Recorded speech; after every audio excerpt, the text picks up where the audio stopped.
প্রিয় দেশবাসী, সবাইকে বাংলা নববর্ষ 1432-এর শুভেচ্ছা জানাচ্ছি। শুভ নববর্ষ।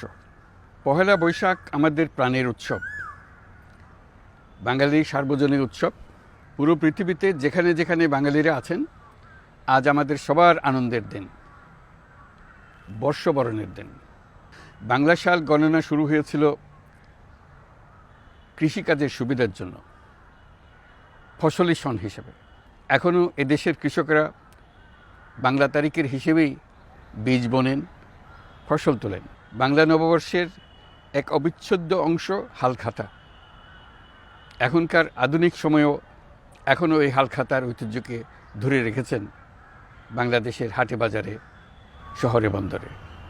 নববর্ষের বৈশাখী মেলায় বাংলাদেশের জেলায় জেলায় উদ্যোক্তারা সারা দেশে ঐতিহ্যবাহী শীতল পাটি, মাটির হাঁড়ি পাতিল, খেলনা, হাত পাখা ইত্যাদি তৈরি করে নিজেদের সৃজনশীলতাকে তুলে ধরেন এই দিনকে উপলক্ষ করে। বাংলাদেশের সংস্কৃতি ও ঐতিহ্য রক্ষায় এবং একে এগিয়ে নিয়ে যেতে আমাদের সবাইকে সক্রিয় ভূমিকা রাখার জন্য অনুরোধ জানাচ্ছি। আমাদের এইসব ঐতিহ্য যেন আমাদের নিজেদের মধ্যে সীমাবদ্ধ না থাকে, আমাদের সংস্কৃতি যেন আমরা ছড়িয়ে দিতে পারি বিশ্বের দরবারে। বছরের এই দিনটিতেই আমরা সুযোগ পাই আমাদের সুদীর্ঘ ঐতিহ্যকে নতুনভাবে নতুন প্রজন্মের কাছে উৎসবমুখর পরিবেশে তুলে ধরতে এবং পৃথিবীর সামনেই তুলে ধরতে। পাহাড় ও সমতলের বিভিন্ন জাতিগোষ্ঠীও চৈত্র সংক্রান্তি ও নববর্ষে এবার বড় পরিসরে উৎসব উদযাপন করছে। পহেলা বৈশাখ সম্প্রীতির দিন, মহামিলনের দিন, আজ সবাইকে আপন করে নেওয়ার দিন। এবারের নববর্ষ নতুন বাংলাদেশের প্রথম নববর্ষ।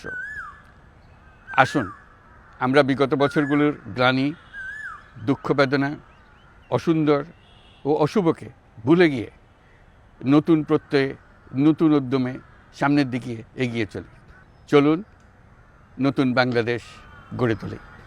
24-এর গণ অভ্যুত্থান আমাদের সামনে বৈষম্যহীন বাংলাদেশ গড়ে তোলার সুযোগ এনে দিয়েছে। এই সুযোগ যেন আমরা না হারাই। বৈষম্যহীন বাংলাদেশ গড়াই হোক এবছর নববর্ষের আমাদের অঙ্গীকার। আমি নববর্ষের সকল আয়োজন ও উদ্যোগের সাফল্য কামনা করছি। নববর্ষ 1432 আমাদের সবার জন্য শুভদিনের সূচনা করুক। নববর্ষ আমাদের সকলের জন্য নতুন ও গভীর আনন্দের উন্মোচন করুক, এই কামনা করছি। সবাইকে আবারও আমার নববর্ষের শুভেচ্ছা ও সালাম জানাচ্ছি। আসসালামু আলাইকুম। মহান আল্লাহ আমাদের সহায় হন। আল্লাহ হাফিজ।